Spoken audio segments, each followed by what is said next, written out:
This video was voted on by patrons and was originally going to be a deep dive into 4 games that all use shock value and refuge and audacity as their primary selling point. However, during the writing of this script, before I'd committed to recording footage from the intended games, I came across 3 of them already being discussed in a video by Noah Gervais several years ago, and the thought of doing the same thing felt extremely intimidating, especially since I already have a problem with absorbing analysis and jokes from other creators already. Seriously, I owe so many people so many apologies. That video basically covers everything I had intended to say about those 3 anyway, but much better. So instead I cut the scope down to just the last of the 4 and reduced the sections on the other 3 to smaller parts, and redid the entire thing in the same style of a previous video I did. This is not what I went into this project intending to do, and it's very different from how I sold this to the patrons, but I hope you like it regardless. Heads up, this video talks about some pretty heavy and uncomfortable stuff, so viewer discretion is advised. In 1997, developer Running with Scissors released Postal, a gory twin-stick shooter about a guy going absolutely ballistic, believing he has to purge society of degeneracy and ending with him having been hallucinating the entire time. It was a game made specifically to stoke controversy and profit off of it by jumping and waving around for attention going, "Look at me, look at me, look at me!" And it worked. It sold extremely well, doing exactly what it was supposed to do. 6 years later, the developer released a sequel where 90% of the game was spent whining about the fact that his deliberately controversial game had in fact been controversial, stewing in anger and bitterness at the fact that a game he made to get people angry did in fact get people angry. What had first been a masterstroke of marketing brilliance was ultimately turned around onto Vince Desiderio as he made the critical mistake of revealing what a sullen, hate-filled misanthrope he really was. Anyway, it's 20 years later and absolutely nothing has changed. Shock value has always been the lowest and laziest form of art. Shocking people is easy. Walk outside and scream a racial slur at the top of your lungs and congratulations, you have shocked people. You have offended their delicate sensibilities and demonstrated that you are a brave and bold artistic genius. For about 5 minutes before you notice that people aren't gasping in agog horror. They're looking at you with dispassionate contempt. Nobody gasps, nobody screams. Maybe somebody goes, "You're ignorant," and then records you and puts you on TikTok later, but you didn't get the reaction you were hoping for. Now faced with the realization that you have embarrassed yourself in public and completely and utterly told on yourself, you rush to Twitter to start hammering your keyboard about how the woke mob isn't ready for your noble addition to the art of humiliating yourself in public, and how you were cancelled and silenced by dispassionate ridicule, and for the sake of being inclusive, replace woke mob with your bitchy coping snarl word of choice. The concept of using shock humor as a cheap and lazy shortcut toward making an actual salient point through comedy has been around pretty much since the invention of humor, since the first court jester called the first king a cotton-headed ninnymuggins and was hung from a gibbet for his disrespect. In the modern day, it's the chosen trade of a socially isolated 14-year-old boys trying to stave off their inevitable familicide by making mom gag. It's been a workable formula for a lazy artist for a long time. Take the acceptable standards of the current decade, defy them, and bask in all the attention like the needy teenager you are. But that's a game of diminishing returns, because the more you push the boundaries of acceptable behavior, the more people stop being surprised. Pushing the boundaries of taboo only works so long as people still have a gag reflex. Once they lose that gag reflex, they stop getting outraged and start rolling their eyes, and that's when you have to start complaining about the woke mind virus like the smart boy you are. This was what affected shock violence games like Postal and Hatred. The first Postal was a genuinely shocking video game, a game where you just slaughter innocent people in a time before BioWare had made it half their entire gameplay philosophy, in a time before murder hoboing became a popular way to play D&D. The first Postal is actually an interesting novelty, playing as a psychopathic killer on a rampage until the very end of that rampage at either a funeral or an elementary school, depending on the version, where it turns out they're in solitary confinement and were hallucinating the entire time. The entire game is tasteless from the word go, but if you stick with it, you'll end up being pleasantly surprised. I wouldn't call it a good game, but the trick at the end was certainly clever. Unfortunately, the sequels after this point all lean into the laziest type of shock comedy imaginable, and the entire game feels like a bitter swipe at everyone who ever looked at the creator funny, told through the vector of a bad episode of South Park. Sorry, that was redundant. I meant to say told through the vector of an episode of South Park. Any small value from the first game, at least from an anthropological standpoint, is pissed away as over the next 18 years, the developer would grow increasingly embittered by their lack of success compared to their peers at the time and continually pass the blame on everything but themselves. Running with Scissors, as a developer, did nothing but stagnate while their peers zoomed ahead of them. Violent video games were shocking in the 90s. A violent video game with added racism and misogyny is just pitiful. Leave a shock alone for just a few minutes and they'll immediately reveal reveal that their shocking material isn't a joke or art. They mean every damn word of it, and they are very angry that people keep giving them funny looks. And that's the doomed end of shock value as a concept. We've now reached the point where Netflix is making sexy thirst trap drama shows about cannibal serial killers, and people are making TikTok videos about how unfazed they were and how they wished it had more gore so they could show off what a big boy they are. There really isn't anywhere else for a shameless shock jock with no talent and even less scruples to go. Well, there is one place you could go. You should go home to Greenbow, Alabama! Last month, the internet positively blew up about The Coffin of Andy and Leyley, a visual novel that boasts about the fact that it's breaking 6 different taboos at once. And to those of you who had to check your watches to make sure you hadn't just jumped back in time about 20 years, I assure you that you are still very much in the present day. This game blew right the fuck up. Steam doesn't hand out those overwhelmingly positive ratings for nothing. Or maybe it does, because I checked out the ratings and they were all shit like, "The mom's hot." Ted Kaczynski was right. That's the Unabomber, for those of you unaware. Make choices that change the course of the story. Be like, sex, not sex, homicide. My brother gifted me this. Product received for free. Okay, I won't lie, that got a laugh out of me. Mentally deranged, envious, aggressive, manipulative. Wife material. God forbid women have fun. Pros. A compelling story about 2 extremely twisted and horrifically relatable people.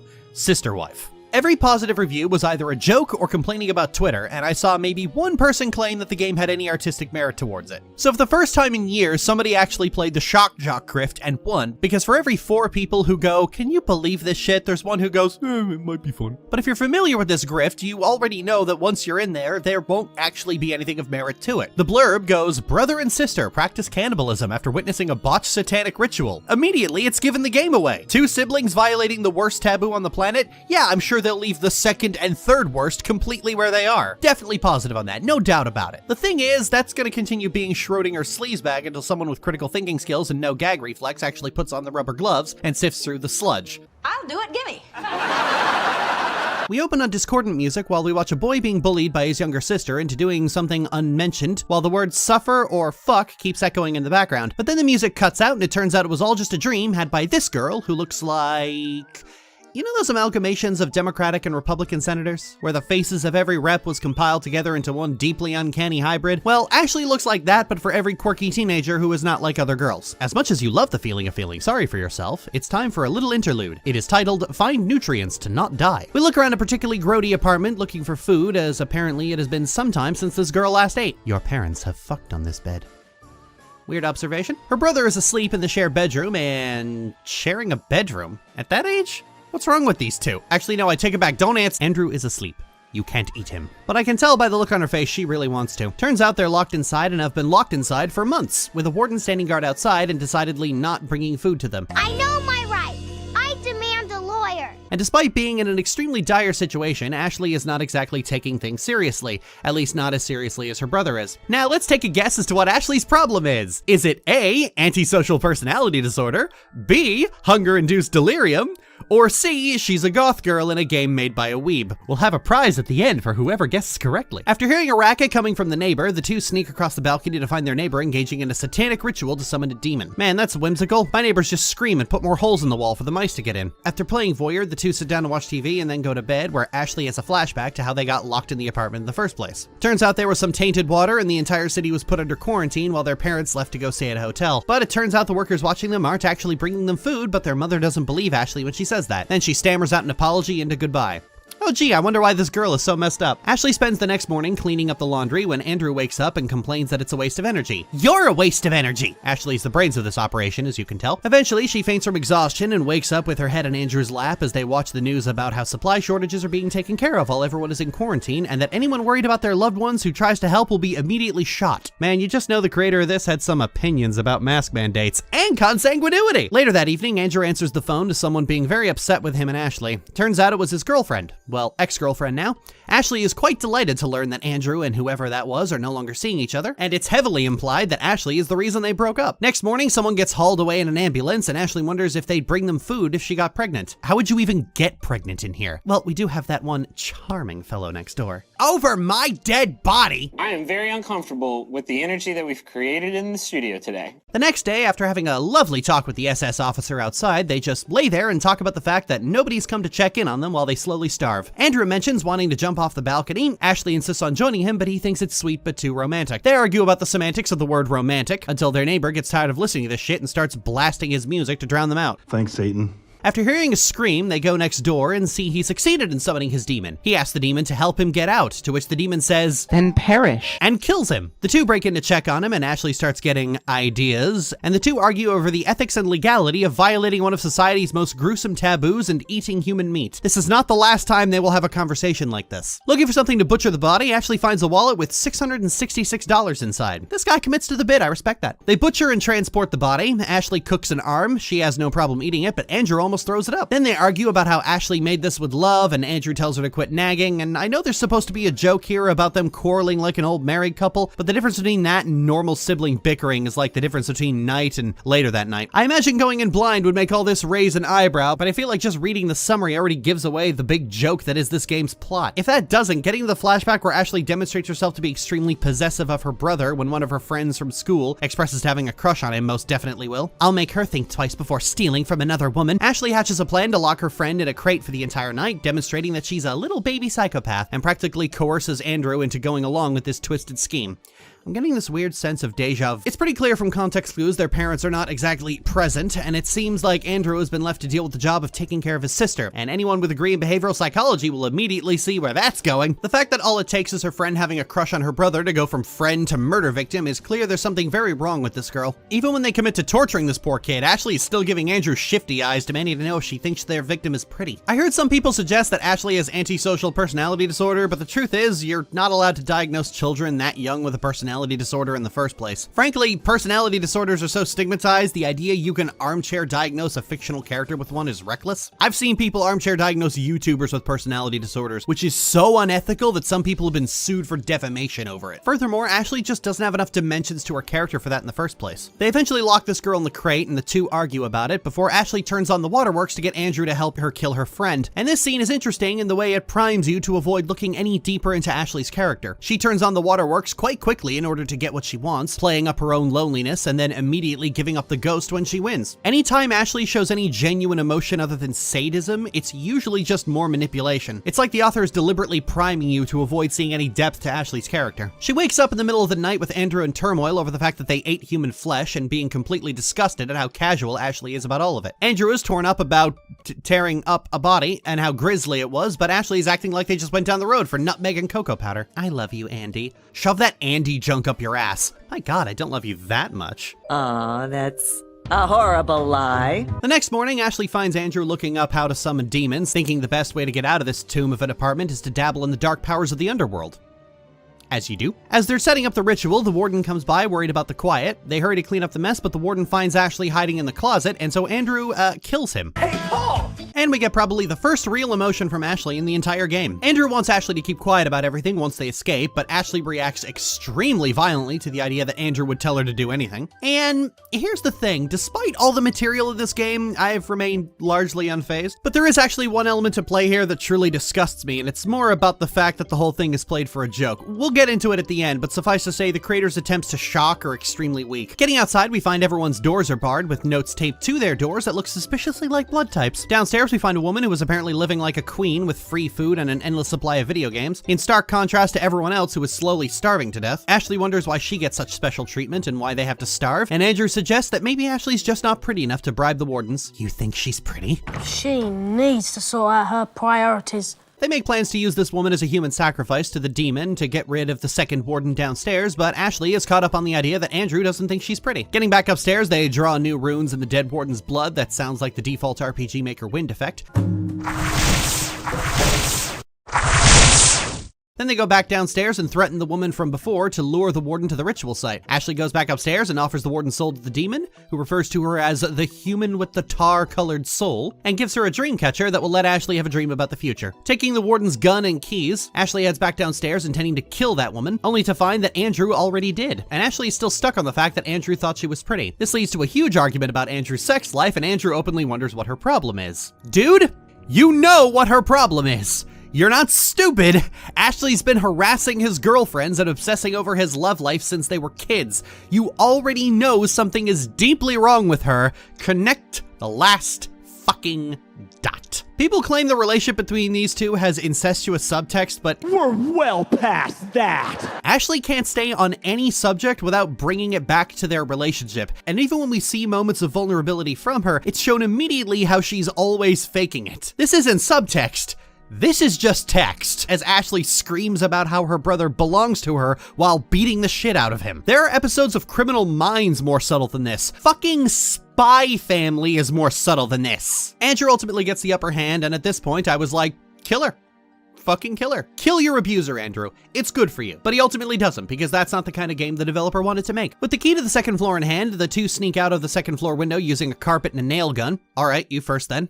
Damn right, I go first. I am a lady. You climb down very unladylike. Namely's really stretching those comedy chops. Watch out, Kevin Feige. They work out what they're going to do, and once again, the dynamic is stuck between Andrew, who is actually taking the serious situation seriously, and Ashley, who keeps making duck faces for the audience to make it very clear she's not like other girls. Like someone got a Starry and a Nira to reproduce to create the world's most boring woman. Getting into chapter 2, it's been a week, and they're still bickering like, well, like siblings, actually. This video is brought to you by Folgers Coffee. Getting back to their motel room, Ashley bemoans the fact that Andrew insisted on separate beds, but given the fact that one of them has clearly been used and has 2 pillows and the other isn't and doesn't, what exactly are you complaining about, Ashley? If Ashley walks in front of the TV, hey, get your fat ass out of the way. Ass? I think you meant my awesome fat tits, you cocksucker. Move, you cow! Fuck you! Fuck you! Fuck you! If you do it again, he just gets really sarcastic. You're so lucky I love you too much to shoot. That might be the only honest thing Ashley's ever said. You're supposed to say you love me too. I do! Now fuck off! Ashley finishes cleaning the room and the two of them get into an argument about Ashley's complete disrespect of a simple request to not call him Andy, and they get interrupted by a news report that their apartment burned down, destroying all the evidence of their crimes and leaving them presumed dead. Now in the clear, they go to bed, but Ashley has a vision in her sleep about someone coming to kill them in the middle of the night. Get up! I had a vision! Man, the Netflix reboot of That's So Raven just doesn't have the same magic. They head outside to wait for the killer because Ashley is flabbergasted at the audacity of this man. And what did I do to deserve to get murdered in my sleep for anyway?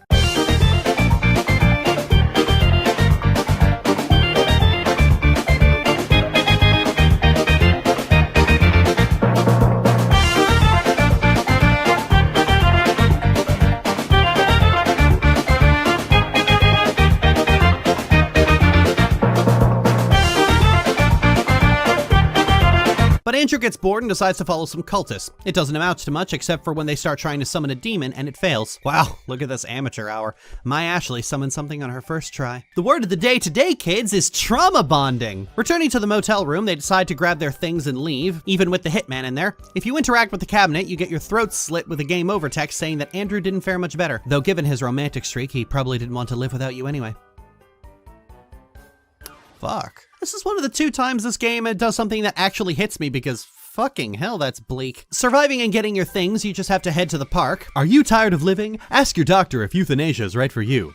Oh, this takes place in Canada. They get to the park and ambush the hitman, or rather, Ashley forces Andrew to ambush the hitman. Ashley never actually kills anyone herself. She always forces Andrew to do it or gets the demon to do it, and they jack the guy's car and leave, making plans to travel to their parents to rob them. Ashley wants to kill them, but Andrew talks her down to just burglary. During this planning, the two of them get into a fight over nicknames, or rather, Ashley starts a fight while battling for control, but Andrew refuses to budge on the matter, and so Ashley sulks and gives him the silent treatment until she falls asleep. It's at this point she has a vision of the demon she's summoned before, and complains that if Andrew tries to talk to her, he won't know she's deliberately ignoring him instead of being comatose. The demon couldn't care less about the lover's spat you're having with your brother. We should start calling more arguments a lover's spat, regardless of the actual relationship of the people involved. You'll change the air in the room so quickly the people involved will forget what they're arguing about. The entity offers to recharge the talisman in exchange for more souls, and Ashley knows exactly who to offer as a sacrifice. While trying to find the way out, Ashley finds a muffin that causes her to have a flashback to when she was a kid on her birthday, where nobody, not even her own parents, decided to celebrate it. That explains so much.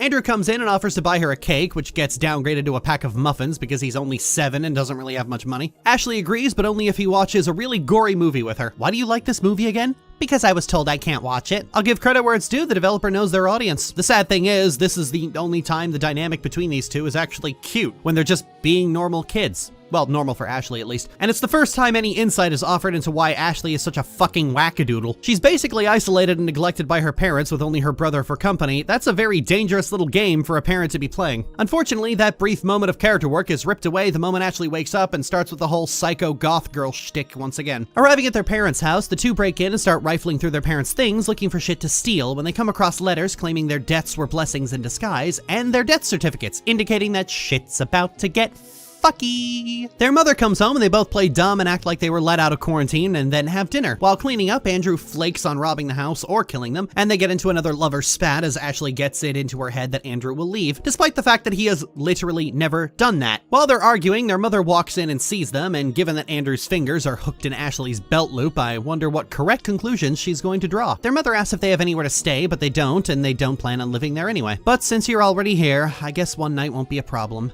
But you need to start looking for somewhere else to stay first thing in the morning. And it should probably be 2 separate places. In this economy? Are you out of your mind, lady? During the night, Andrew has his own dream about cannibalism and how much of a burden on his life Ashley is. One of these places is his ex-girlfriend's room, where she has 127 messages from Ashley screaming at her, telling her she's worthless, telling her to kill herself, and, "Do you think you're better than me? Just because you can fuck him and I can't?" I am very uncomfortable with the energy that we've created in the studio today. You know, we're in Andrew's subconscious, so like, he knows. He knows Ashley's like this. And he knew when he and Julia broke up. He knew what a problem Ashley was being and did nothing. This is further emphasized in the immediate flashback where Julia says that Ashley needs independence of her own, and Andrew dances around the issue and doesn't commit to it, ultimately talking in so many circles that Julia's tricked into thinking anything was achieved here. "I'll be fine if you're with me. Would you tie your hair up for me?"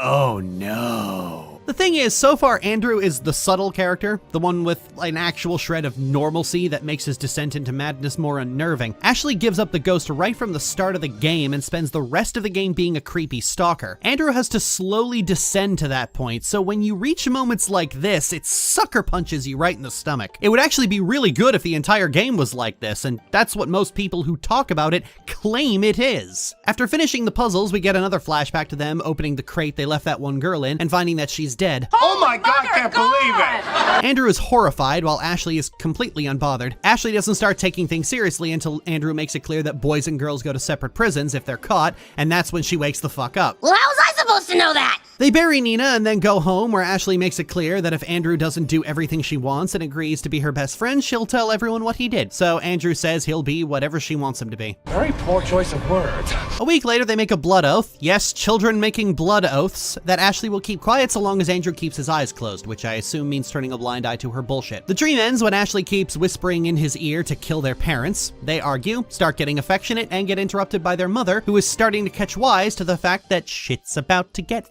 fucky. And fucky they get because they tie up their parents and rob them before leaving Ashley alone to prepare the ritual. During this, their mother claims that she tried really hard with Ashley and that she's a saint of a mother. Aw, that's a horrible lie. After sorting out the draw limit on the card, Ashley leaves to go finish robbing them blind, and their mother tries to convince Andrew that Ashley is the only real problem by having a pity party for herself, like if Tim Burton made riding in cars with boys. When does this job ever end?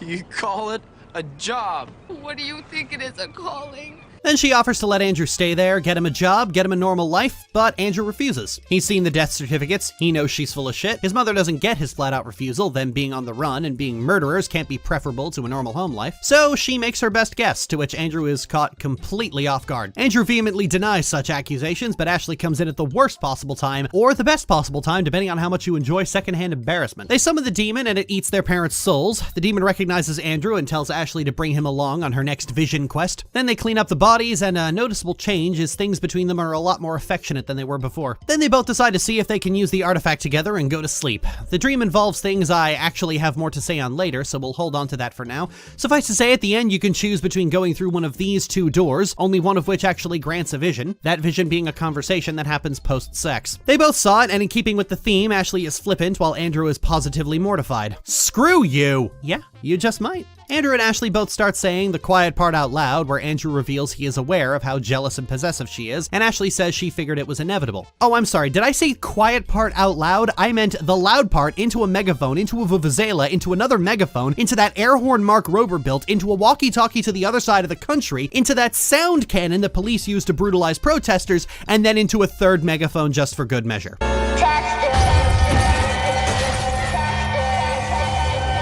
Andrew sweeps the elephant under the rug and they go to dispose of their parents' bones, and their previous discomfort is almost immediately forgotten as they get right back to canoodling. And then that's it, the game's over. All right, my job here is done. The occasional funny moment or interesting bit of character work is completely brought down by some of the most banal writing I've ever seen, and an art style that looks like a Potterhead got really into Black Butler. The pretensions to being a horror game are flat out false advertising. I've seen more frightening and shocking content in CRPGs from 20 years ago. The idea that this is some kind of refuge in taboo is laughable because the murder and cannibalism makes up a pretty small portion of the game itself, and the rest is the same kind of shit you could find at about 200 different anime released last week alone. I am honestly surprised by just how artless it actually is. That's something you have to try to do. With all the fuss being made, all the discourse surrounding it, and the way my inbox became plagued throughout most of October and November, I expected more.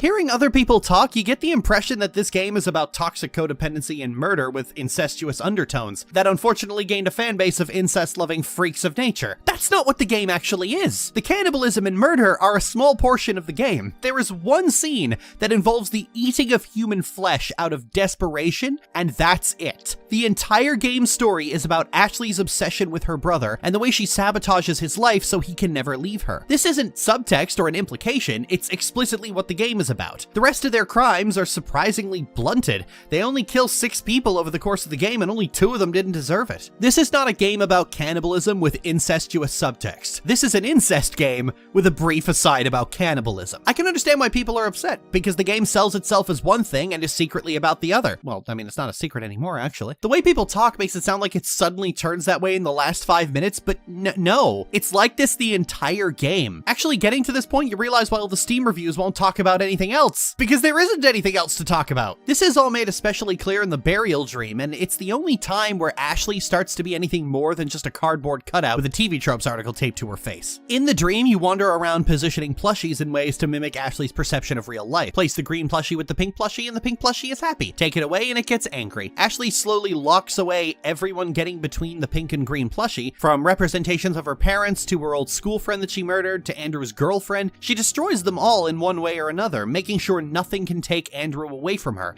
whose plushie is now called the best thing in the world. In the end, not even Andrew is safe, as she locks him away in a gilded cage. The next puzzle is dependent on which of the doors you went into, but the only one with any character work involves Ashley taking all of her memories of other people, things that might create a happy and stable person, and replacing them all with Andrew. Ashley's obsession with her brother has consumed her entire life. It is the only thing she ever thinks about, the only thing she cares about. And it's in this moment you understand why Ashley is so flippant about everything else that happens in the game, why she doesn't care about the girl she murdered, why she doesn't care about eating human flesh, why she doesn't care about committing parricide, because all those things were done with Andrew at her side. All those things were done to make sure Andrew stays by her side. She doesn't have any reaction to anything else because she's too busy thinking about Andrew, too busy looking at him, coveting it. Honestly, this section would be more at home in the bad ending? How exactly do you determine good and bad endings in a game with villain protagonists? Anyway, here Ashley has fucked things up to the point that Andrew is openly hostile to her and not taking any of her shit. The vision here is actually Andrew snapping and trying to kill her. In this ending, Ashley actually backs off from her control to an extent because she sees what will happen if she pushes Andrew too far. And their relationship is deteriorated to the point Andrew doesn't hold back his contempt like he used to. But the entire gameplay part of that dream honestly feels tacked on, and that says a lot in a game that's using more tacks than a corkboard with a masochistic streak. This is actually also the case if you take the door on the right in the burial ending as well. There's far less character in that puzzle itself, and it ends with no vision whatsoever. You can always tell which route is intended by virtue of where the work was done. This is the closest thing to depth Ashley gets. It's the sole moment where she shifts from being a cardboard cutout to being something completely pitiful, pathetic. Because that's the thing about characters like Ashley, hell, about people like Ashley. They're pathetic wrecks with nothing left in their lives but their obsessions. And the truly sad part is that they could easily move past all this with some therapy and real friends. Well, not Ashley specifically, she's a murderer, but anyone else. The easiest way to move past an incestuous attraction is being willing to do so. Covering that in a story would be dark but poignant. It would be a truly uncomfortable look into someone's damaged psyche in a compelling way, especially as they try to pick up the pieces. But this is not that kind of story. It almost is at times. It brushes up against it, kinda has to by virtue of the subject matter, but it doesn't really go there. The rest of the game feels less like an exploration of characters and more like an excuse. Here are 2 completely fucked up people, the game says. Now let's watch them get worse. That sounds really boring. And the reason it's so boring is because of Ashley herself. Ashley is, objectively, the single most dull character to ever disgrace a PC screen. Outside of her burial dream, her clear and obvious mental health issues are played so lightheartedly that despite being an unrepentant psychopath, she just wasn't frightening at all. All of her most vindictive actions are presented with this tee-hee, quirky girl vibe, and her entire character is built from stock anime tropes. I was literally talking about the better version of this bitch last video. It's actually Andrew who is the more unsettling of the two, because he's a lot more subtle. If you aren't paying attention, you can miss a lot of the creepier things about him, like the fact that he's faking his nightmares just to share a bed with Ashley. Hell, I missed it. I stole this footage. I'm not going back and doing that again. Andrew is, to an extent at least, I mean, he's still a nutcase with a sister complex, the more sympathetic of the two, because he spent his entire life at Ashley's whims because she's been threatening to frame him for murder. So he's fucked either way. He either commits more crimes at her behest and just accepts this is his life now, or he ends up going to prison anyway. You'd think getting away from this bitch would be good for him, prison sentence or not. But given his choice of words, it's clear being saddled with the responsibility of basically raising Ashley as a child has already messed with his head and given him a complex. Andrew is the only instance where the game comes close to being the horror game it claims to be,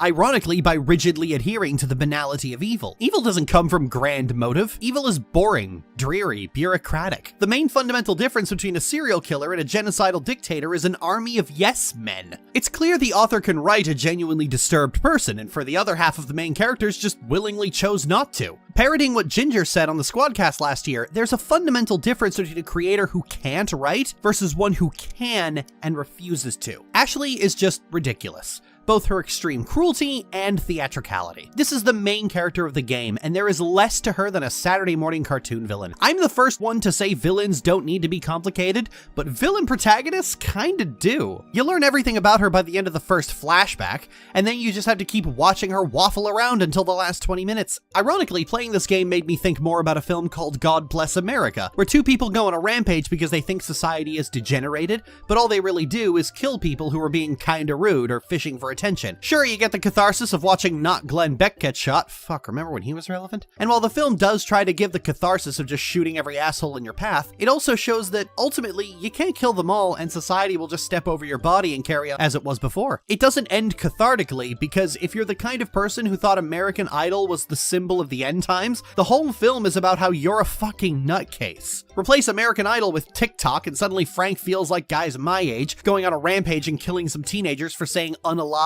which I swear some Tumblr users are one censored Q slur away from doing. This film is like the honest version of whatever the fuck Joker was trying to be. The unhinged guy going on a rampage because of society is actually just some portly dude who got fired from his office job for creeping on one of the women. The start of the movie, he literally fantasizes about shooting a crying baby in the face with a shotgun. His first actual murder is a rich girl whose only crime is being a jerk. Hey, you in the Joker t-shirt who's currently scribbling names in your Death Note branded notebook? This is you.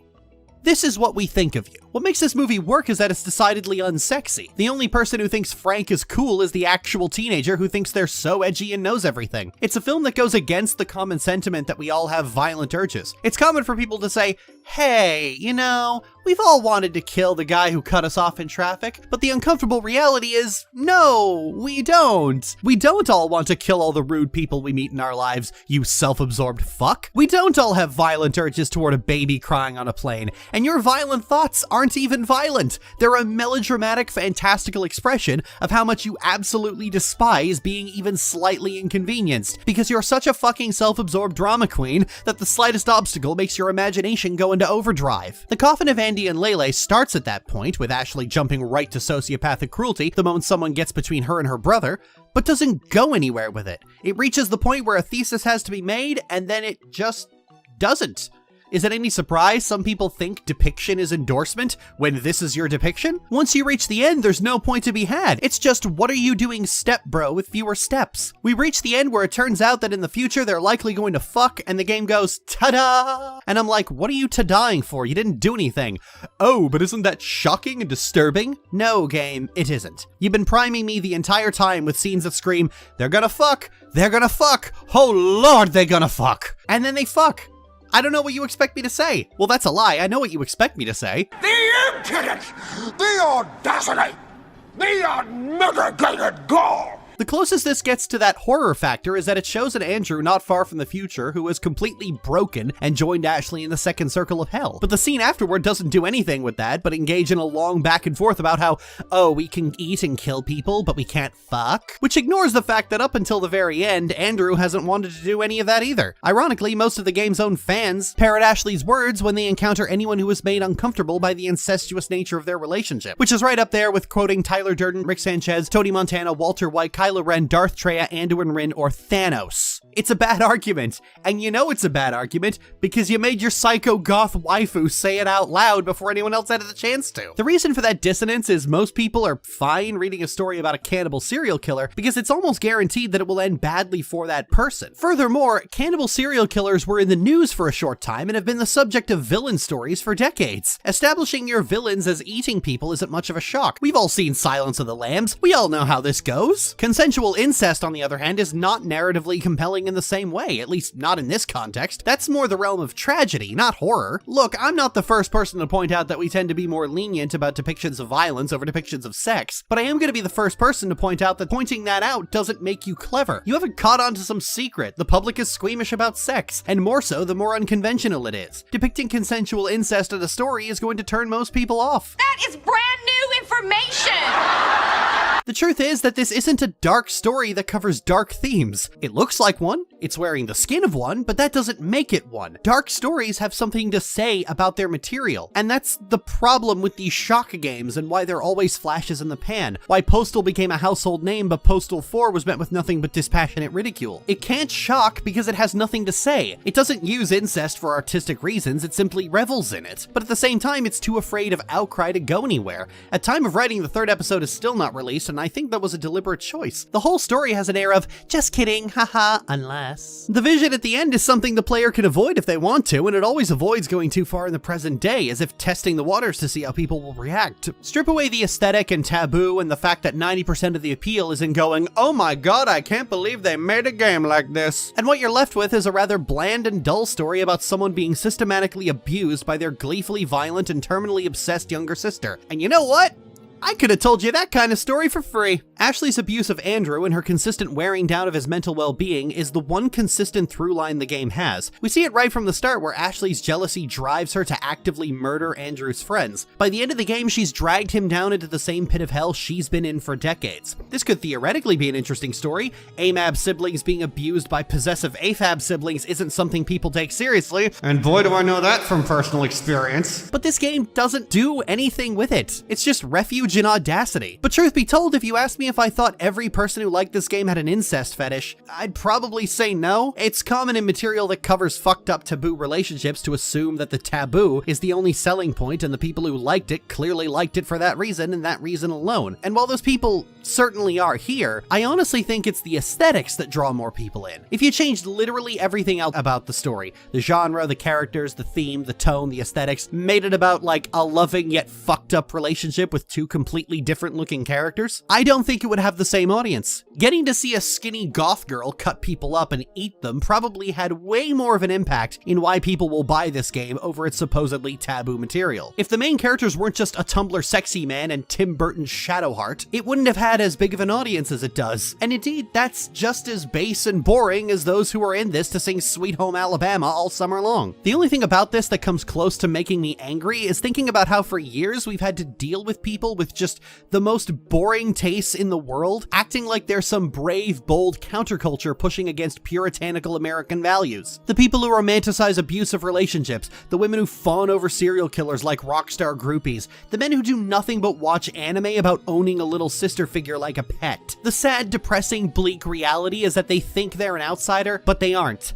Disney spent millions of dollars redirecting their biggest media acquisition to appeal to these guys. Netflix has made 2 bland dramas to appeal to these guys, and half the anime industry is being held afloat entirely by these guys. It does not get much more inside than having your most depraved, violent fantasies sold to you as a retail product. The truth is that the audience for this stuff doesn't care about quality. They don't like dark storytelling, and they don't like uncomfortable material. They just have a fetish, and as long as the work has the right tags, they'll gobble it up. We're in a time where disgusting yet simultaneously boring people are broadcasting themselves proudly as such. More and more we're seeing genres of literature be plagued by what is essentially bad AO3 fics that manage to get published entirely off the backs of an audience who will totally buy a 200,000 word story romanticizing abuse, incest, cannibalism, or all three. It has never been an easier time to become a published author, or a game developer for that matter. The Coffin of Edgy and Leyley is the video game equivalent of an Ali Hazelwood novel. It's the most bare bones, hastily slapped together wallpaper paste that succeeds off the backs of people with an unusual fetish or bad aesthetic taste, trying to stick it to the aunties in the most mundane vanilla soccer mom kind of way. Because that's always been the problem with Let's Watch Them Get Worse storytelling. Everything is still blunted in order to continue being a consumer product. Like the Dahmer series before it, it's made for thirsty 21-year-olds with something to prove, and therefore can't be too extreme with the material. So it plays everything very coy and very sarcastically, and that means it has much less ability to make you uncomfortable. You get to the vision where it turns out they fucked and go, oh, what a relief, because they finally stopped dancing around it for 4 hours. The thing about dark content and why shock jocks like Nemley are flashes in the pan at most is that dark and taboo material is only unnerving and effective when it's earnest. When you simultaneously want the people involved to be happy, but also know this is probably the worst way for them to do it. That's part of what being uncomfortable means. It's why this subject only works in tragedy, because you can't wink wink nudge nudge your way through tragedy. This used to be something authors understood, but we're in darkest timeline 2023, where literature is overflowing with AO3 inspired bad amateur porn for every kink under the sun to give every 20-year-old that sweet, sweet taboo fix. But at a premium this time. And inserting introspective character drama into the mix would just yuck their yum, because at the end of the day, dark wasn't what they came here for. Do you remember how animation fandom got really obsessed with dark, mature animation intended to show the normies that animation could be a serious art form, yet everything they championed as such were PG-rated children's media about being yourself? How they would take clips of Katara rinsing out her hair and going, "This is a kid's show?"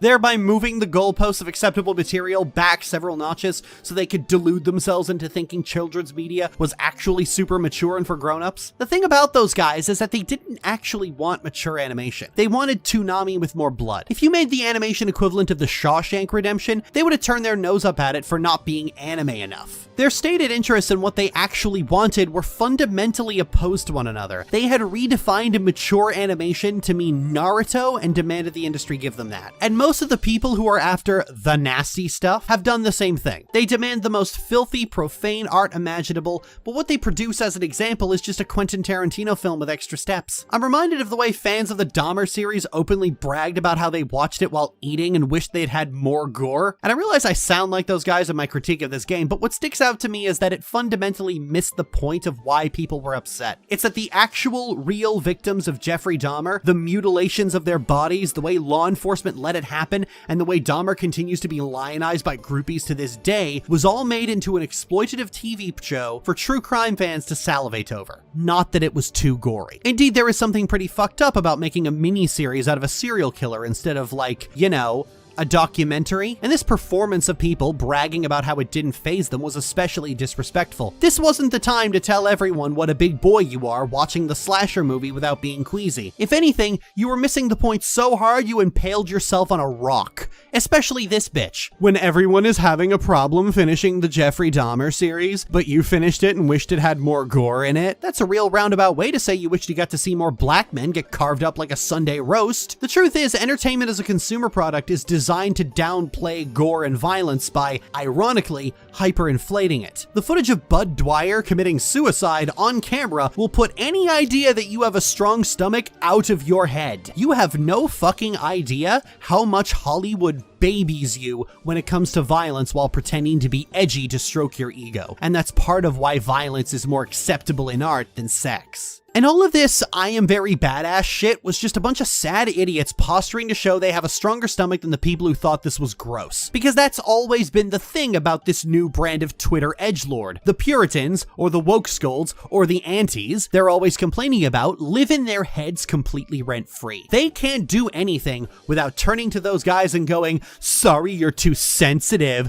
Sorry, I'm too hardcore for you." It bothers them so fucking much that other people give them funny looks. jokes. They have oriented their entire media diet and identity around their obsession with imaginary Puritans. The number of times I've seen these people pretend to be survivors of the thing they're fetishizing has reached a point I don't even get disgusted by it anymore, I just fucking laugh. This is the only reason Puritan is back in the popular lexicon at all. And not just by these clowns. When talking about even important things like the oppression of LGBT people, or fake internet arguments like kink at Pride, people keep calling skittish or prudish attitudes towards sex puritanical or purity culture. Why? Because calling it Catholic or just prudish isn't dramatic enough.